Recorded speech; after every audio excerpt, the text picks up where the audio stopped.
आज भाव योगी की भाव सागर सप्ताह का छठा दिन। सद्गुरुदेव की भाव निर्जरने की अमृतवाणी का सर्ग है आज ज्ञान की चेतावनी। और आज छठ भी है। छठ हमारे लिए विशेष तिथि है क्योंकि इस दिन गुरुदेव ने अपना शरीर है वो शांत किया था।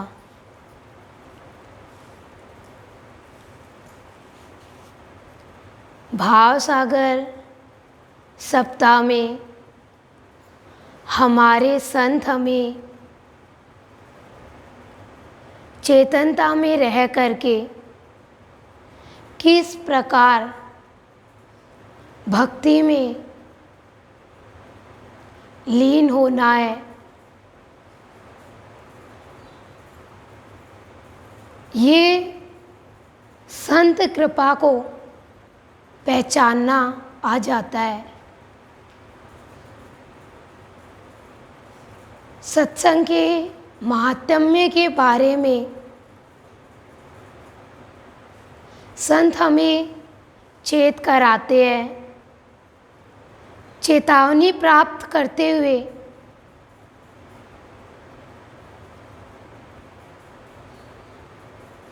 हमें ज्ञान का अर्जन है वो करना है। ज्ञान में हमें यही पाठ पढ़ाया जा रहा है ताकि ज्ञान अर्जन में कोई भी त्रुटि है वो ना रहे। नहीं तो ज्ञान के पास में जाकर भी अज्ञान रूपी अंधकार वो हमें बाध्य ही करके रखेगा, उसमें ही हम बंधे रह जाएंगे। हमारे जीवन में प्रकाश है ज्ञान का वो नहीं फैल पाएगा।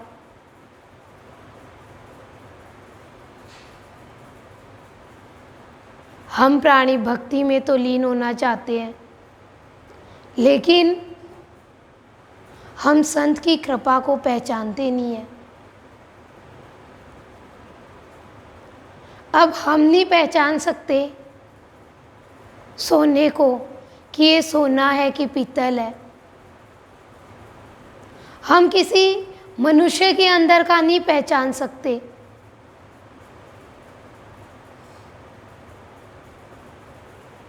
हमारे गुरुदेव इस धरा पर आए मानव तन धारण करके,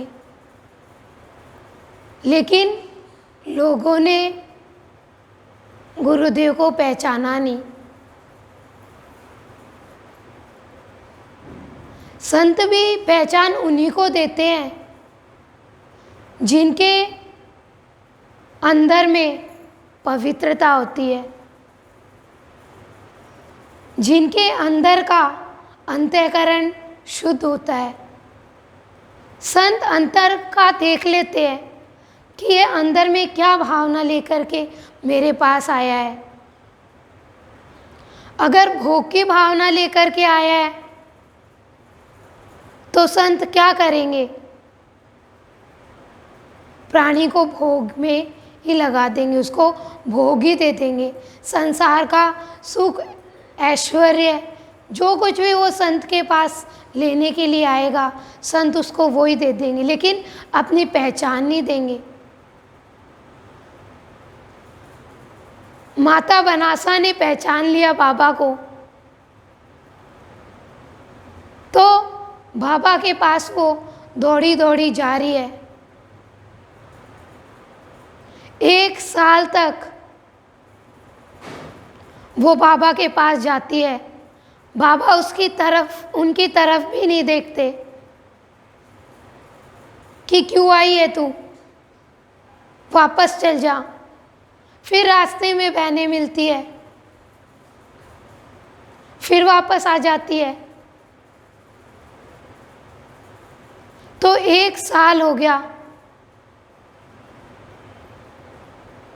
फिर बाबा ने कहीं जाकर के उनको अपने पास बैठाया और अपना भाव है वो दिया। तो संत ने देख लिया कि ये भगवान को पाने की इसके अंदर में प्यास है, इसके अंदर में भक्ति की प्यास है। तो संत ने अपनी पहचान है, बाबा ने अपनी पहचान है वो दे दी। विवेकानंद भी रामकृष्ण परमहंस के पास में जब गए तो उन्होंने नहीं पहचाना कि ये रामकृष्ण परमहंस ही भगवान है क्या, संत है क्या। उन्होंने तो सोचा कि ये आधी धोती पहनने वाला, ये पागल सा दिखने वाला, इसके पास में क्या है। लेकिन संत ने पहचान लिया उसको कि हाँ, इसके अंदर में बहुत पवित्र भाव है, इसके अंदर में बहुत अच्छाई छिपी हुई है। तो संत ने क्या किया, अपनी पहचान स्वयं ने करा दी और वही विवेकानंद कहने लग गया और शिष्यों को कि तुम आंख बंद करके किसका ध्यान लगा रहे हो। जीता जागता भगवान, ये रामकृष्ण परमहंस हमारे गुरु, ये तो हमारे सम्मुख ही बैठे हैं। तो पहचान नहीं होती है ना, तो हम बुरे इंसान को भी अच्छा इंसान मान लेते हैं और अच्छे इंसान को भी हम बुरा इंसान मान लेते हैं। कांच को भी हम ये सोचते हैं कि ये हीरा है और हीरे को समझते हैं कि ये तो कांच है। संतों के तो बाहर के आचरण से, बाहर के व्यवहार से, कर्म से, विचार से, भावना से पहचाना जाता है कि इनके कितने अलौकिक कर्म है, इनके विचार कितने अच्छे हैं, इनका आचरण कितना शुद्ध है, इनकी भावना कितनी पवित्र है। नहीं तो क्या होगा, हमसे भूल हो जाएगी। जैसे सीता जी के पास में रावण साधु का वेश धर करके जाता है, तो सीता जी ने क्या शिक्षा दी कि कोई बाहर में साधु का वेश धारण कर लेता है तो ये मत मान के चल लेना कि उसके अंदर में साधुत्व का भाव है क्या, और कोई बाहर से साधारण है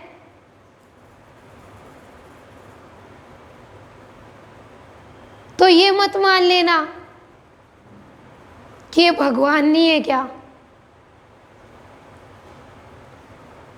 तो हम प्राणी पहचान नहीं पाते ना, इसीलिए हम ज्ञान का अर्जन है वो कर नहीं पाते, ज्ञान प्राप्त है कर नहीं पाते संतों से।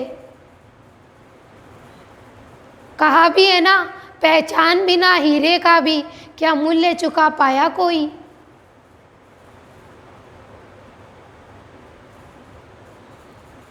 पहचान मांगनी पड़ती है सद्गुरुदेव से कि सद्गुरुदेव मुझे पहचान कराओ।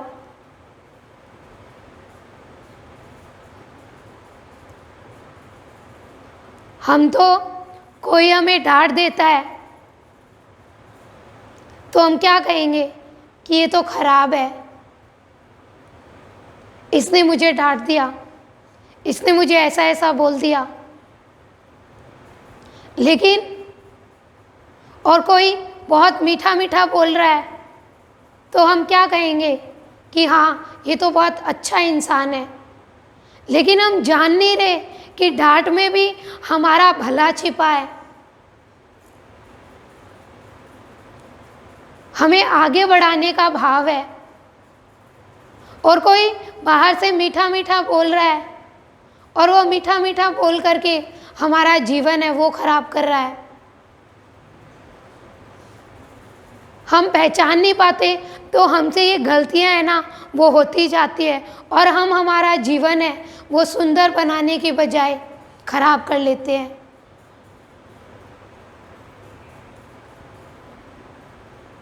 एक बार एक व्यक्ति एक संत से मिलने के लिए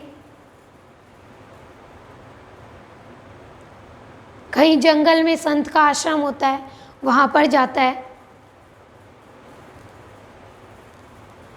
और जो संत होते हैं उनकी एक तारीख फिक्स होती है महीने में कि इस डेट को मैं ये साफ सफाई है रास्ते की वो करूँगा, कि कोई भी अगर आश्रम में आता है तो रास्ते में सफाई होनी चाहिए,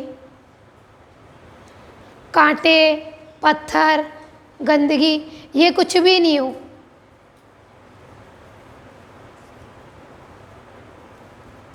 तो संत है वो रास्ता साफ कर रहे होते हैं। तो वो व्यक्ति जब जंगल से जाता है आश्रम में तो वो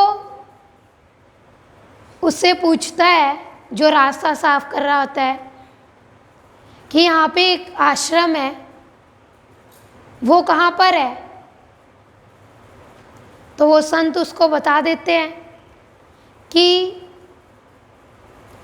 इस रास्ते से ऐसे ऐसे चले जाओ तो वहीं पर ही आश्रम है। अब वो व्यक्ति कहता है कि तू साथ में चल मेरे और मेरे को वहाँ तक पहुँचा कर आ आश्रम तक, मुझे तो नहीं समझ में आ रहा। तो कहते मैंने बता दिया ना आपको, यहाँ से सीधे चले जाओ और फिर टर्न कर लो और वहीं पे आपको आश्रम नज़र आ जाएगा। उसको आता है गुस्सा और वो लात मार देता है उसको।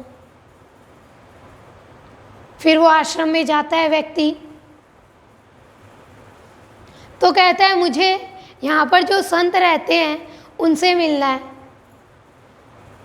तो आश्रम में जो शिष्य होते हैं वो कहते हैं कि आपको रास्ते में हमारे गुरुजी नहीं मिले क्या? वो रास्ता साफ कर रहे थे, वो रास्ता साफ कर रहे हैं ना, उधर वही हमारे गुरुजी है। तब उसको चेत आता है कि मैंने ये क्या कर दिया, वो ही संत थे, मैंने उन्हीं को ही लात मार दी, उन्हीं के ऊपर ही क्रोध कर दिया। तो पहचान नहीं थी तो क्या किया, संत का अनादर कर दिया। तो हमें पहचान नहीं होती है ना तो हम संतों का भी अनादर कर देते हैं, संतों के लिए भी अपशब्द बोल देते हैं, संतों को भी भला बुरा बोल देते हैं। और पहचान हो जाए तो हम कभी भी ऐसा कार्य नहीं करें। केकई को पहचानी तो नहीं थी ना कि ये मंथरा है, ये मुझे गलत बातें दे रही है, इससे मेरा जीवन खराब हो जाएगा, ये मेरे को गुमराह कर रही है, ये मेरे अपनों के लिए मुझे भड़का रही है। उसको पहचान नहीं थी तो वो मंथरा की बातों में आ गई। और मंथरा को पहचान नहीं थी कि राम है वो भगवान है, तो मंथरा ने क्या किया, गलत काम कर दिया। अगर पहचान होती तो नज़ारा ही कुछ और होता।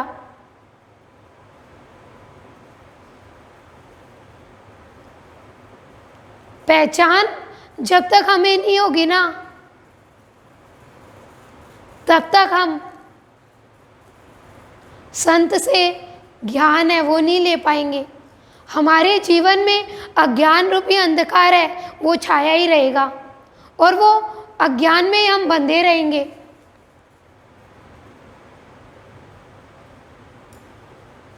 पहचाना नहीं अक्रूर जी ने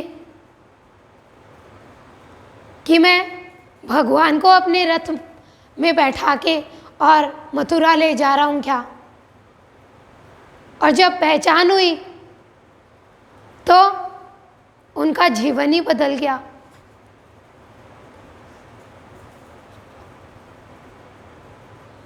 तो गुरुदेव हम बच्चों को यही चेत कराते हैं कि ज्ञान की चेतावनी में हमें पहचान करनी है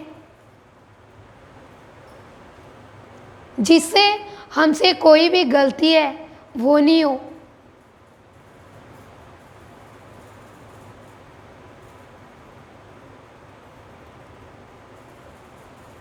रैदास मीरा के भक्त संत रैदास को तो हम सभी जानते हैं ना। मीरा बाई उनके गुरु संत रैदास, उनकी भक्ति की चर्चा पूरे नगर में फैल रही थी। तो एक बहुत बड़े सेठ होते हैं, तो वो सोचते हैं कि मुझे भी संत के पास जाकर मिलना चाहिए। तो वो अपने साथियों के साथ में और जाते हैं।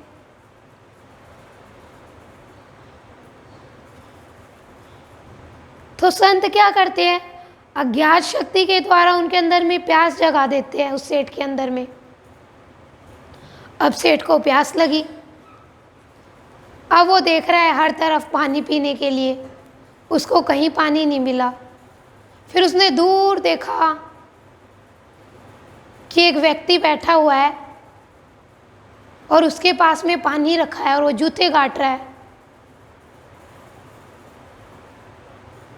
सेठ ने सोचा कि इन साथियों को लेके जाऊंगा तो इंसल्ट हो जाएगी, तो उनको तो कह देता है आप रुको और मैं आता हूँ अभी।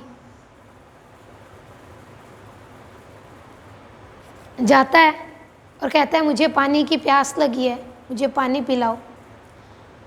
तो संत रैदास क्या करते हैं, जिस पानी जूते गाटने के लिए जो पानी लेते हैं ना वो ही उसको पिला देते हैं।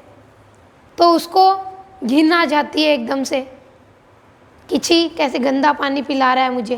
तो वो क्या करता है, ऐसे लेता है ना तो ऐसे कर लेता है और सारा पानी नीचे गिरा देता है। एक दो बूंद उसके कुर्ते के ऊपर गिर जाती है और धब्बे पड़ जाते हैं।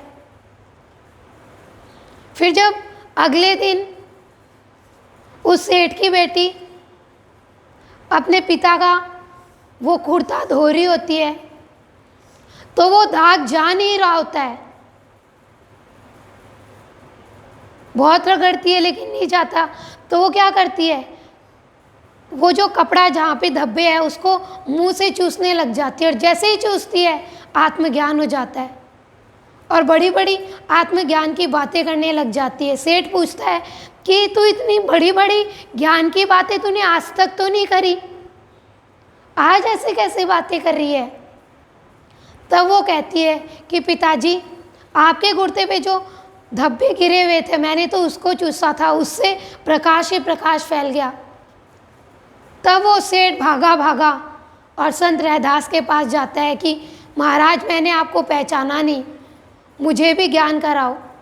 संत ने कहा अब समय निकल गया सेठ, जब मौका मिला तो पहचाना नहीं और जब पहचान हुई तो समय निकल गया।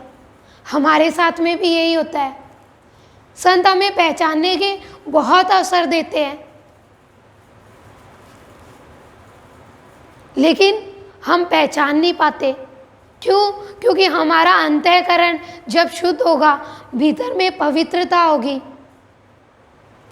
संत को पहचानने के लिए जिज्ञासा होगी, तो ही तो संत पहचान कराएंगे ना।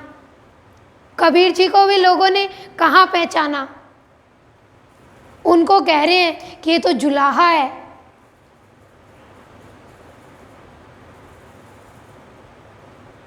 और आज जब पहचान हुई तो सब कबीर जी के दोहों से लाभ उठा रहे हैं।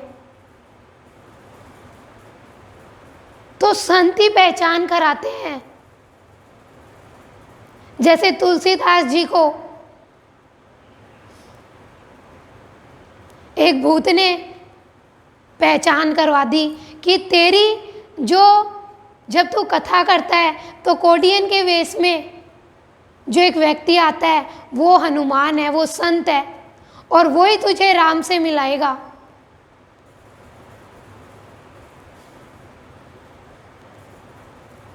तो हम बच्चों को गुरुदेव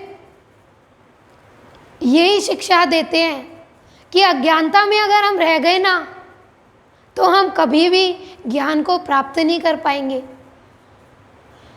पहचान होनी बहुत ज़्यादा ज़रूरी है। एक बच्चे को तो पहचान नहीं होती कि ये 100 का नोट है क्या, ये आग है क्या, ये सेब है, इसमें ये गुण है क्या, लेकिन हमें तो पता है ना। तो आगे हम बच्चों को गुरुदेव भाव दे रहे हैं कि भाव योगिनी संत माँ ने हम बच्चों को रोज प्रातःकाल और सायंकाल निरंतर गुरुदेव का भाव प्रदान करके हमें यही समझाया जाता है कि हरि अनंत हरि कथा अनंता, गावे वेद पुराण और संता। कि हरि की कथा सुनने का अवसर जिसको मिल जाता है ना, उसकी जीवन शैली में प्रसन्नता प्राप्त कर लेता है। वो तो अपनी जीवन शैली में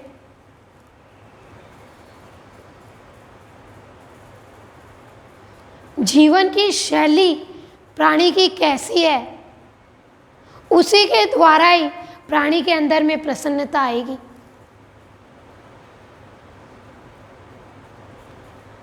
माँ हमें कहते हैं कि तुम निरंतर सत्संग करो। जब हम गलती करते हैं तो माँ कठोरता के साथ भी कहते हैं, लेकिन कठोर होकर के क्यों कहते हैं माँ? क्योंकि माँ चाहते हैं कि हमारा भला हो जाए, हमारा हित हो जाए। हम जो इस मनुष्य जीवन में उद्देश्य लेकर के आए हैं उसको हम उद्देश्य को पूरा कर सके। नहीं तो माँ का क्या है, आज किसी पड़ोसी का बच्चा बिगड़ेगा तो आप कहोगे क्या? आप क्या कहोगे कि अपने को क्या मतलब है, छोड़ना, कौन बुराई मोल ले, नहीं कहेंगे हम। लेकिन हमारा अपना कोई होगा उसको हम कहेंगे कि तू अच्छे रास्ते पर चल, तू गलत मत कर। तो माँ हम बच्चों से प्यार करते हैं, इसीलिए हमें हरि की कथा सुनाते हैं और इसीलिए हमें सत्संग का महत्व बताते हैं कि जितना जितना हम सत्संग करेंगे उतना उतना हमारा ये जो जीवन है भगवान के नज़दीक पहुंचता चला जाएगा। तो जीवन की शैली हमें तो माँ ने यहाँ पर आकर के सिखाई है। हम कहते हैं ना कि इसकी बोलने की शैली, चलने की शैली, देखने की शैली, कार्य करने की शैली कैसी है कि ये सार कार्य कर रहा है तो शैली अच्छी है, और मूर्खतापूर्ण कार्य कर रहा है तो शैली अच्छी नहीं है, प्रसन्नता प्राप्त नहीं कर सकता। अब हम कोई गड़बड़ चीज़ खाएंगे तो क्या होगा? हमारे अंदर में तो खराबी होगी ना, हमारा तन तो अस्वस्थ ही होगा ना। तो भगवान ने हमें ये इंद्रियां दी है, कर्मेंद्रियां दी है, तो ये दुरुपयोग करने के लिए थोड़ी दी है कि हम इनको भोग में ही लगाए रखें। इसके लिए दिए कि इनका हम सदुपयोग करें। हमारी जीवन शैली होनी चाहिए संतों के जैसे। संतों की जीवन शैली होती है सबको प्रसन्नता देने की। संत हर एक प्राणी का दर्द समझते हैं और उस दर्द को, दुख को दूर करते हैं। हर एक प्राणी को अच्छी शिक्षा देते हैं। उच्च कोटि की जीवन शैली होती है संतों की। जीवन शैली तो असुरों की भी है, लेकिन क्या जीवन शैली है उनकी? लड़ाई झगड़ा, मार काट, अच्छों को भी सताना, ये जीवन शैली है। जीवन शैली भगवान की भी है और जीवन शैली संतों की भी है। अब एक तो अमीर व्यक्ति की जीवन शैली है, एक जिसके पास में पैसा थोड़ा कम है, बीच की अवस्था है, उसकी भी जीवन शैली है, और एक जिसके पास में धन ही नहीं है, उनकी भी जीवन शैली है। तो वो तो धन के अभाव में, धन के प्रभाव में है, लेकिन हम अपनी जीवन शैली, बोलने की, चलने की, देखने की, सुनने की, क्रिया करने की, इनको तो सुंदर बना सकते हैं ना। और जब हम इनको सुंदर बनाएंगे तभी हम हमारे अंदर में प्रसन्नता को प्राप्त कर सकते हैं। हरि की कथा सुनने का जो हमें अवसर प्राप्त हुआ है ना, उसमें हमें ध्यानपूर्वक हर एक बात को सुनना है। ध्यान हमारा इधर उधर चला गया, जो गुरुदेव बातें बता रहे हैं उनको हम ग्रहण नहीं कर रहे हैं, तो फिर वो बातें तो ऐसे ही चली जाएंगी। हम अमरता को प्राप्त नहीं कर सकेंगे। माँ कहते हैं कि हमें अनंत की भक्ति करके अनंत में लीन होना है। वो भगवान है ना, वो अनंत है, और हमें अनंत की कथा इतनी ध्यानपूर्वक सुननी है कि एक भी पॉइंट छूट नहीं जाए। कोई हमारी बुराई करता है ना, या किसी थर्ड पर्सन ने हमारी बुराई की है और हमें कोई बताता है कि वो तेरे बारे में ऐसा बोल रही थी, तो हम कितना ध्यान से सुनते हैं कि और क्या बोल रही थी, और किसको किसको पता थी ये बात। कितने लोग थे वहाँ पे जब ये बात बोल रही थी, तो कितना ध्यान से सुनते हैं। डॉक्टर से दवाई लाते हैं तो कितना ध्यान देते हैं हम। केमिस्ट को क्या कहेंगे दवाई की दुकान से लाएंगे तो, कि भैया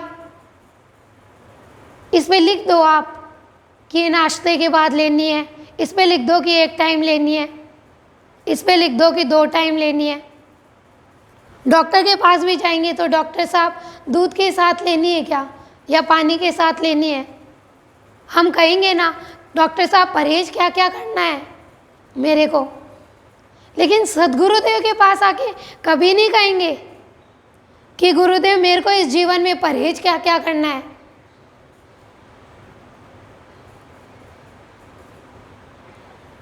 तब तो क्रोध के साथ में शांति भी मिला लेंगे, मतलब चीनी के साथ मिट्टी मिला लो। अब क्या हुआ, ये चीनी और मिट्टी, चीनी का कुछ भाव रहा क्या? कुछ भी तो नहीं रहा।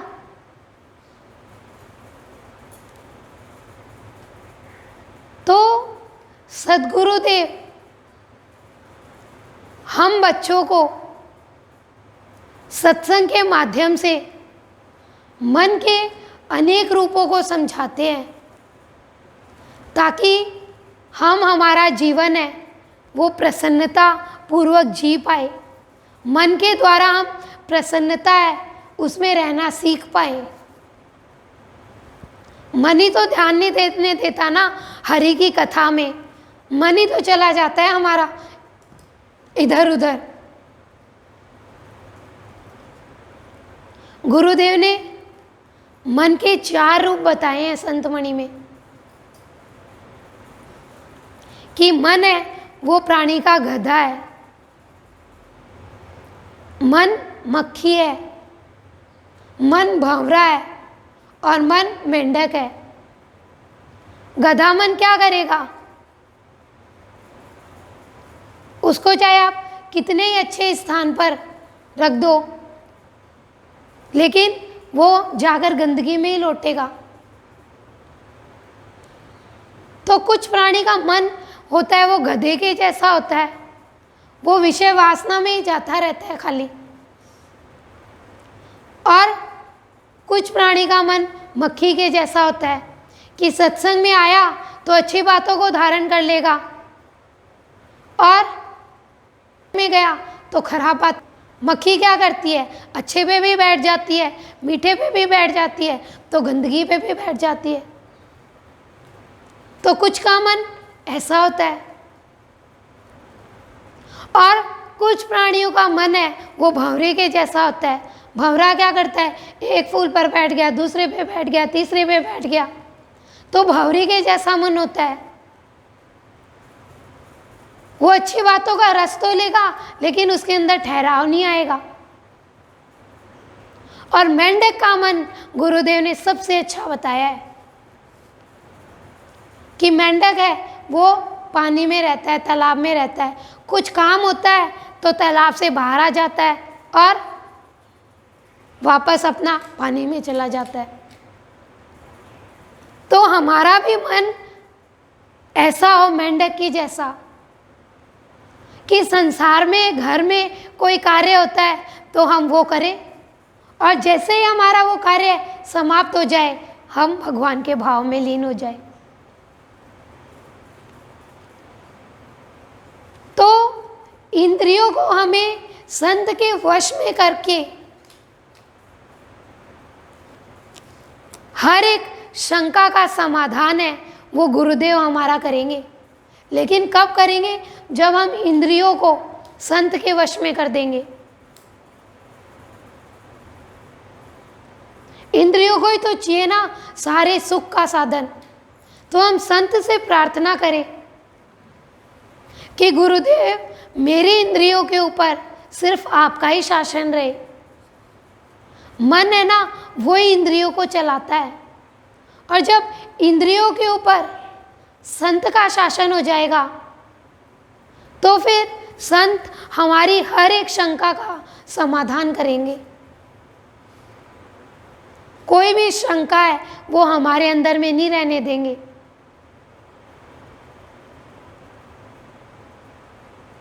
तो आज हम बच्चों को गुरुदेव ज्ञान की चेतावनी में यही ज्ञान दे रहे हैं कि जो प्राणी जिस प्राणी के अंदर में ईश्वर का ही नाम, ईश्वर का ही काम, ईश्वर के ही धाम और ईश्वर का ही धाम यही भाव रहेगा उसी को शांति प्राप्त होगी। हम प्राणी नाम तो चाहते हैं लेकिन अपना नाम चाहते हैं और अपना नाम चाहते हैं तो हमारा काम बनता नहीं है और बाहर के धाम में लगे रहते हैं और सोचते हैं कि ईश्वर का धाम ऐसे ही मिल जाएगा। ऐसे कैसे मिल जाएगा ईश्वर का धाम? विभीषण ने लिया था नाम तो उसका काम बना और भगवान का धाम भी मिला और उसको भाव के, भक्ति के, प्यार के धाम भी मिले। तो जब हम भगवान का नाम लेंगे तो भगवान हमारे सारे कार्य करेंगे और हमें प्यार का, भक्ति का, भाव का धाम भी मिलेगा। और धाम तो हमें मिल ही गया, सत्संग का धाम तो हमें सद्गुरुदेव ने प्रारंभ में ही प्रदान कर दिया। तभी गुरुदेव कह रहे हैं कि हमें शांति प्राप्त होगी। ज्ञान के मिलने का यही भाव है कि जिसको ज्ञान मिल जाता है ना, उसका जीवन शांतिमय बन जाता है। तो आज गुरुदेव हमें ज्ञान की चेतावनी में क्या पाठ पढ़ा रहे हैं।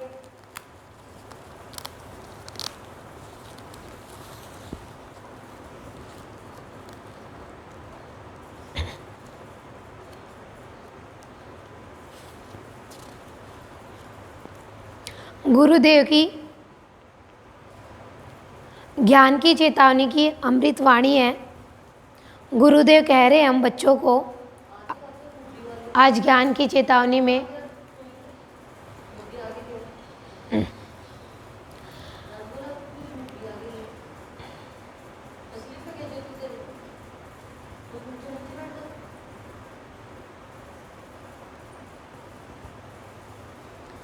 हरियाली क्यों चाहता है? हरि के अभाव में सबका हरण, व्यर्थी जीवन और व्यर्थी मरण। अमृतवाणी है सद्गुरुदेव की। हरियाली क्यों चाहता है? हरि के अभाव में सबका मरण, व्यर्थी जीवन और व्यर्थी मरण। गुरुदेव कह रहे हैं अमृतवाणी में कि सुख क्यों चाहता है, प्रसन्नता क्यों चाहता है,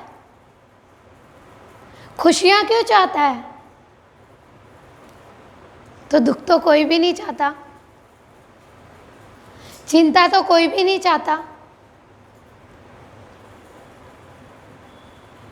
लेकिन आज प्राणी ने अपना जीवन है वो सुखा लिया, प्राणी का जीवन है वो सूख गया हरि के अभाव में।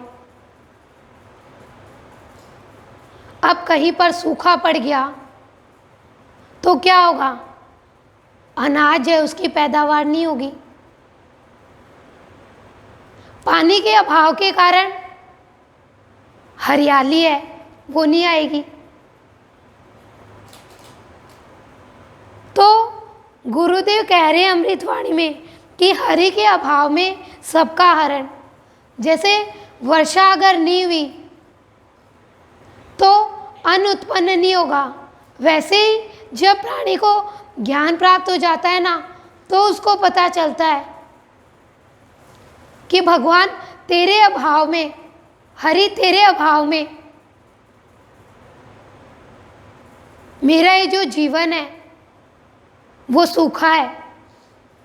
मैं मेरे जीवन में खुशियाँ, प्रसन्नता इसलिए चाहता हूँ ताकि मैं मेरा जीवन है वो तेरी भक्ति करके सफल कर पाऊँ, तेरा सत्संग करके सफल कर पाऊँ। अब कोई प्राणी है, उसने बाग लगा लिया बहुत सुंदर, घर के पीछे भी हरियाली हरियाली कर ली और बाहर में भी जैसे ही गेट के अंदर घुसते हैं वहाँ पर भी हरियाली हरियाली है। झूला भी डाल लिया, सुबह शाम उसमें भ्रमण भी कर रहा है, लेकिन भीतर में तो हरियाली उससे नहीं आएगी ना। भीतर में तो हरियाली तभी आएगी ना जब हमें ये ज्ञान हो जाएगा कि मेरा ये जो जीवन है ये बंजर हो गया। किस कारण आज प्राणी का जीवन है वो उपजाऊ नहीं बन पा रहा? क्योंकि प्राणी ने अपने जीवन में तेरे मेरे का भाव, मैं मेरे का भाव, अपने पराये का भाव, दुनियादारी का भाव, नश्वर का भाव ये ले लिया, कर्तव्यन का भाव ले लिया। उसने दुख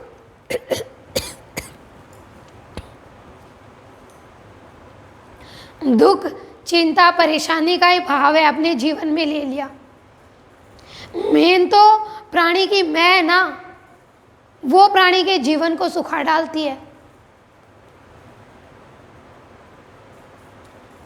कि मैं ये कर सकता हूँ, मैं वो कर सकता हूँ, मेरे जीवन में मैंने इतने बड़े बड़े काम कर दिए, मैं ऊंची जाति का हूँ, मैं धनी हूँ, मेरा बच्चा इतना होशियार है, मेरा पति इतने ऊंचे पोस्ट पे है, मेरे पिताजी इतने धनी हैं। तो ये प्राणी जो मैं का भाव लेकर के आ गया ना, इसने प्राणी के जीवन को बंजर कर दिया।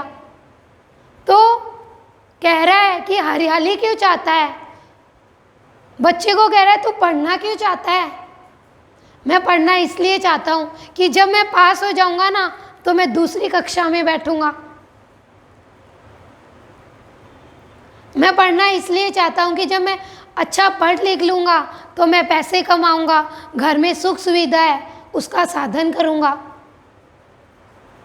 तो वैसे ही कह रहे हैं कि तू खुशियाँ क्यों चाहता है, तू भाव क्यों चाहता है, तू भक्ति क्यों चाहता है, क्योंकि भगवान मुझे ज्ञान हो गया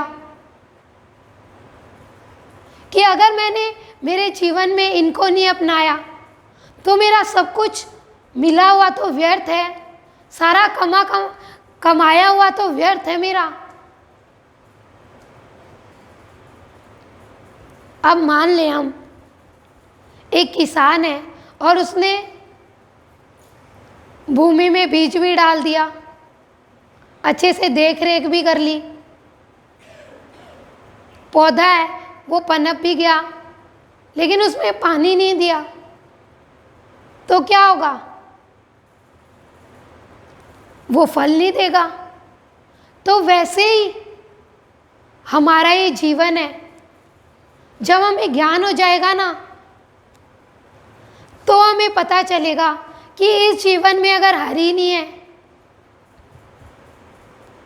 तो सब कुछ मिला हुआ भी बेकार है। ये मिले हुए श्वास, ये मिला हुआ जीवन, ये मिला हुआ समय, ये सब कुछ हमारा ऐसे ही चला जाएगा। तो कह रहे व्यर्थ ही जीवन और व्यर्थ ही मरण, जीवन भी व्यर्थ मेरा और मेरी मृत्यु भी व्यर्थ। तो कह रहे हैं हरियाली क्यों चाहता है, हम कहते हैं ना तू मकान क्यों चाहता है, तो कह रहे हैं मैं मकान इसलिए चाहता हूँ कि मेरे मकान है नहीं, मेरे को किराए के मकान में रहना पड़ रहा है।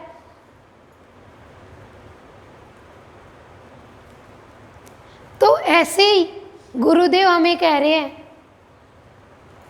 कि हरि के अभाव में सबका हरण, कि हरि जब जीवन में नहीं होगा तो क्या होगा, हमारे जीवन में से हर एक चीज़ जो खुशियाँ है, आनंद है, प्यार है, उसका हरण होता जाएगा, खत्म होते जाएंगे और हमारा ही जो जीवन है वो व्यर्थ ही चला जाएगा। तो अमृत वाणी है सद्गुरुदेव की, हरियाली क्यों चाहता है, हरि के अभाव में सबका हरण, व्यर्थ ही जीवन और व्यर्थ ही मरण।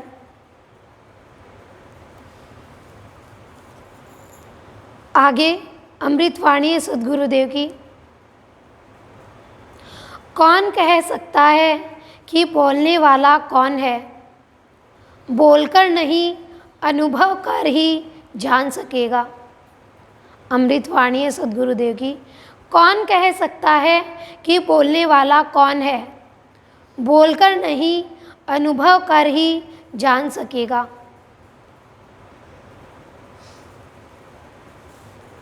अमृत वाणी में सद्गुरुदेव भाव दे रहे हैं, कौन कह सकता है कि बोलने वाला कौन है। हम प्राणी कहीं पर भी कुछ पढ़ लेते हैं और बोल देते हैं। तो गुरुदेव कह रहे हैं पढ़ लिया और बोल दिया, अनुभव किया ही नहीं। तो अनुभव जब तक नहीं होगा तब तक ना तो खुद के जीवन में परिवर्तन आएगा और ना ही सामने वाले के ऊपर कोई प्रभाव पड़ेगा। फिर चाहे हम कितनी भी ज्ञान की बातें बोलते रहे, प्यार की बातें बोलते रहे, अब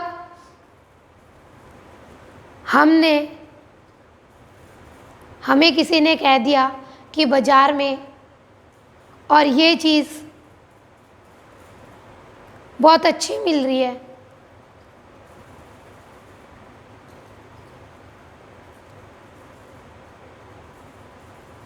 या कोई कपड़े के लिए बोल देता है कि इस दुकान पर और बहुत अच्छी अच्छी है ना ड्रेसेस आ रही है। अब हमने अनुभव नहीं किया और हम चले गए और ले आए, ड्रेस भी हमने देख ली और ले आए, लेकिन लेके आके जब देखा, टेस्ट की वो चीज़, तो वो निकली खराब। अब किसी के बताए अनुसार ही हम चल पड़े, अनुभव नहीं किया। अनुभव किया, लेके आए, उसको यूज़ में लिया तो पता चला कि ये चीज़ बाहर में देखने में तो बहुत अच्छी लग रही थी लेकिन भीतर से ख़राब थी। बाहर में देखने में तो कपड़ा ऐसे लग रहा था कि कितना ब्रांडेड है, लेकिन जैसे ही पानी में डाला तो ख़राब था। तो गुरुदेव ये कह रहे हैं, जो अनुभव करके बोलता है ना, वो ही सही मायने में बोलने का अधिकारी है। नहीं तो बोल ही रहे हैं, प्राप्त कुछ भी नहीं किया हमने।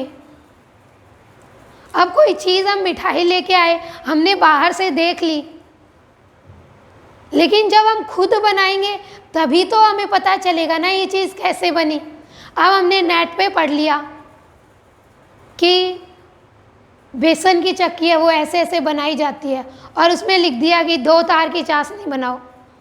अब हम खुद बनाएंगे तब तो हमें अनुभव होगा कि 2 तार की चाशनी है वो कैसे बनती है, और अनुभव नहीं किया तो पढ़ लिया खाली। बाबा ने खुद ने ज्ञान हासिल किया तत्त्वमसि का, तभी तो बाबा ने माता बनासा को तत्त्वमसि का ज्ञान कराया ना। आप हम थोड़ी किसी को ज्ञान करा सकते हैं बिना ज्ञान हुए हुए, नहीं करा सकते ना, नहीं बोल सकते ना। आज मैं कह दूं किसी को भी कि तत्त्वमसि, तो क्या सामने वाले को ज्ञान हो जाएगा क्या? नहीं तो राजा जनक की सभा में इतने बैठे हुए थे साधु, कराए देते राजा जनक को ज्ञान, लेकिन अष्टावक्र ने ज्ञान करा दिया। क्यों? क्योंकि उन्होंने अनुभव किया। तो ही तो वो अष्टावक्र ने कहा ना कि राजा इन चमारों को क्यों बिठा रखा है। उनको आया क्रोध, जो सभा में बैठे थे, तो बोले क्यों आप चमारी, तो आपने मेरा चमड़ा ही तो देखा, तभी तो आप मेरी हंसी उड़ा रहे हो कि ये क्या ज्ञान कराएगा। तो अष्टावक्र कहता है कि राजा घोड़े पर बैठोगे, रकाब में, एक रकाब में पैर रखोगे और फिर दूसरे में रखने लगोगे ना, इतने में मैं आपको ज्ञान करा दूंगा। और ज्ञान करवा दिया राजा जनक को। क्यों? क्योंकि उन्होंने ज्ञान हासिल किया। तो अमृत वाणी है गुरुदेव की। कौन कह सकता है कि बोलने वाला कौन है? हम नहीं कह सकते कि बोलने वाला कौन है। क्यों? क्योंकि हम अनुभव जब तक नहीं करेंगे कि बोलने वाला तो भीतर से भगवान है। जो भक्त अपने को निमित्त मान लेता है, उसके अंदर से हर एक चीज़ वो भगवान बोलता है। वो पढ़ी पढ़ाई बात, सुनी सुनाई बात, ऐसी बातें नहीं बोलता। माँ ने हमें जितनी भी बातें बताई है ना, आज तक के रिकॉर्ड में जितने भी माँ के प्रवचन सुने हैं, वो सब अनुभव की बातें हैं। तो वो कह सकते हैं कि हाँ हमें ज्ञान हुआ है, वो ज्ञान करा सकते हैं किसी को। तो कह रहे हैं अनुभव कर ही जान पाएगा। जैसे रामकृष्ण परमहंस है, उन्होंने अनुभव किया कि हर एक जरे जरे में भगवान है, तो उन्होंने विवेकानंद को ज्ञान कराया कि हाँ मैंने भगवान को देखा है। नहीं तो विवेकानंद जी तो भटक ही रहे थे जगह जगह कि कोई मेरे को भगवान का दर्शन करा दे।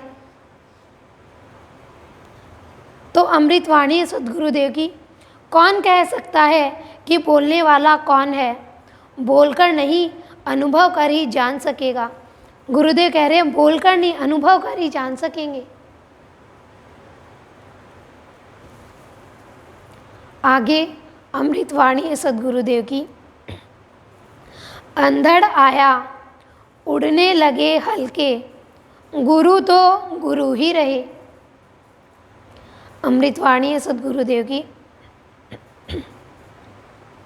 अंधड़ आया उड़ने लगे हल्के, गुरु तो गुरु ही रहे। गुरुदेव कह रहे अंधड़ आया उड़ने लगे हल्के। हल्की पॉलीथीन होती है ना, हवा तेज चलती है तो उड़ उड़ के कहाँ की कहाँ चली जाती है। पता है आपको क्या कह रहे हैं इसमें? गुरुदेव कह रहे हैं जो ऊपर ऊपर की भक्ति करते हैं ना, वो तो फुर्र हो जाते हैं। थोड़ी सी भी कठिनाई परेशानी जीवन में आ गया, थोड़ा सा भी कष्ट आ गया, उड़ गए। झुग्गी झोपड़ी होती है ना, वो फुर से तूफान आया और उड़ गई। मकान थोड़ी उड़ जाता है, आंधी भी आती है तो नहीं उड़ती, नहीं उड़ता मकान, लेकिन झुग्गी झोपड़ी होगी तो उड़ जाएगा। तो गुरुदेव कह रहे थोड़ा सा जीवन में कष्ट आ गया, परेशानी आ गई तो उड़ गए कि इस गुरु में तो दम ही नहीं है, इस भगवान में तो दम ही नहीं है। हम तो गुरुदेव को इतना मानते हैं, हम तो गुरुदेव का इतना सत्संग करते हैं, लेकिन फिर भी हमारे जीवन में कष्ट आता जा रहा है, फिर भी हमारे जीवन में परेशानी आती जा रही है। लेकिन गुरु तो गुरु ही रहे, कि गुरु ही है जो हमें आधार देता है, जो हमें परम तत्व की पहचान देता है, परम तत्व को प्राप्त करवाता है। गुरु ही है जो हमारे जीवन को अंधकार से प्रकाश की ओर ले जाता है। गुरु ने ही हमारे भीतर की सृष्टि को पैदा किया है, जो भाव प्यार की सृष्टि है। गुरु ही हमारे विचारों का पालन करते हैं विष्णु बन करके, और गुरु ही हमारे अंदर के विकारों का संहार करते हैं शिव बन करके। लेकिन गुरु के महत्व को नहीं जानेंगे तो थोड़ा सा भी जीवन में प्रतिकूल परिस्थिति आ गई, थोड़ी सी भी किसी ने निंदा कर दी, थोड़ा सा भी किसी ने अपमान कर दिया, थोड़ा सा भी हमारे जीवन में कष्ट आ गया, कोई रोग आ गया, कोई शोक आ गया, तो हम छोड़ देंगे गुरु का सत्संग, छोड़ देंगे गुरु को भी। जैसे एक बार की बात है, जापान में एक व्यक्ति अपने घर पे एक आयोजन करता है और वो अपने गुरु को बुलाता है कि गुरुदेव आप आकर के और प्रवचन करो, हम सबका उद्धार करो। गुरु आते हैं, प्रवचन करते हैं। प्रवचन के बीच में ही तूफान आ जाता है, तो गुरु तो अपना ध्यान में लीन, और वो जो बैठे हुए सुन रहे होते हैं सारे के सारे भाग जाते हैं। तो जिसने बुलाया हुआ रहता है, जब वो भागने लगता है और भाग जाता है, तब वो उसको ध्यान में आता है कि अरे गुरुजी तो आए नहीं, गुरुजी तो वहीं रह गए। थोड़ी देर में तूफान शांत हो जाता है, सब आकर के वापस बैठ जाते हैं। गुरु जी प्रवचन है वो शुरू कर देते हैं वापस। तो वो व्यक्ति कहता है कि गुरुजी मेरे को प्रवचन नहीं सुनना, मेरे अंदर में एक प्रश्न चल रहा है, आप मेरे प्रश्न का उत्तर दो पहले, कि हम सब तो भागे लेकिन आप क्यों नहीं भागे। गुरु ने कहा कि भागे तुम भी, भागे मैं भी, लेकिन तुम बाहर भाग रहे थे और मैं भीतर भाग रहा था। तुम परिधि से हट गए और मैं केंद्र के भीतर था। तो हम क्या करते हैं? केंद्र से हट जाते हैं, गुरु के भाव से हट जाते हैं, उस आत्मा के भाव से हट जाते हैं और बाहर बाहर में भागने लग जाते हैं। माँ में कितनी बार कहते हैं ना कि गुरु की भक्ति को अगर हम बाहरी उपलब्धियों से तोलना चाहते हैं तो ये हमारा बहुत निम्न स्तर का भाव है। जिसको सही मायने में ज्ञान मिल गया वो कभी भी गुरु भक्ति को बाहर की उपलब्धियों से नहीं तोलेगा कि बाहर में उपलब्धियाँ हो गई तो ये गुरु है, ये बहुत ऊंचे गुरु है, और बाहर में मुझे आज उपलब्धि नहीं मिली तो ये काहे का गुरु है। ऐसा नहीं होता है। पांडवों के जीवन में इतना कष्ट आया, इतनी परेशानियां आई, लेकिन कृष्ण के भाव में स्थिर है वो। तो गुरु की बहुत ज़्यादा जरूरत है जीवन में।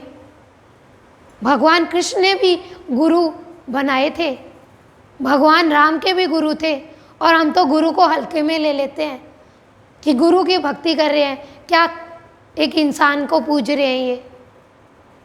तो कह रहे हैं अंधड़ आया उड़ने लगे हल्के, गुरु तो गुरु ही रहे। तो गुरुदेव यही कह रहे हैं कि चाहे जीवन में कितने भी दुख आए, चिंता आए, परेशानियाँ आए, डरना नहीं है, डट के उनका सामना करना है और आगे बढ़ते जाना है अपने गुरु का आधार लेकर के। आगे अमृतवाणी है गुरुदेव की। सत्य कब चाहता है, नाम वाले को पुकारता है, यही सत्य है ऐसा ही समझता है। अमृतवाणी है सद्गुरुदेव की। सत्य कब चाहता है, नाम वाले को पुकारता है। हम प्राणी नाम वाले को पुकारते हैं सिर्फ। बाबा ने सत्य को पाया तो हम बाबा को तो पुकार रहे हैं, लेकिन बाबा ने सत्य को पाया कैसे? उस सत्य को नहीं पकड़ रहे, उस चीज को नहीं पकड़ रहे हम। गुरुदेव का नाम तो ले रहे हैं, लेकिन गुरुदेव ने सत्य को कैसे पाया? गुरुदेव भगवान कैसे बने? कैसे आज हम गुरुदेव को सत्य भगवान बोलते हैं? उस चीज को नहीं पकड़ रहे हैं, उस सत्य को नहीं पकड़ रहे हैं।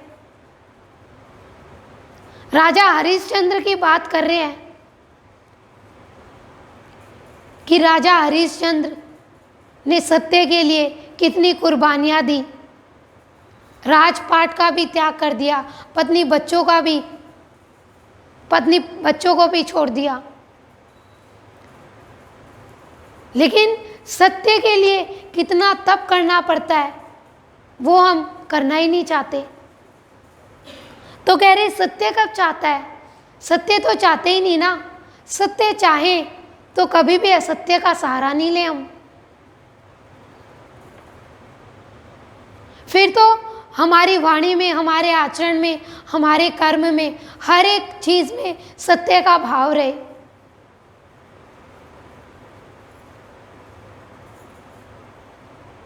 तो कह रहे हैं गुरुदेव सत्य कब चाहता है, नाम वाले को पुकारता है, यही सत्य है ऐसा ही समझता है। कि कह रहे हैं ऐसा ही समझता है कि नाम लेकर के ही बस सब कुछ हो जाएगा।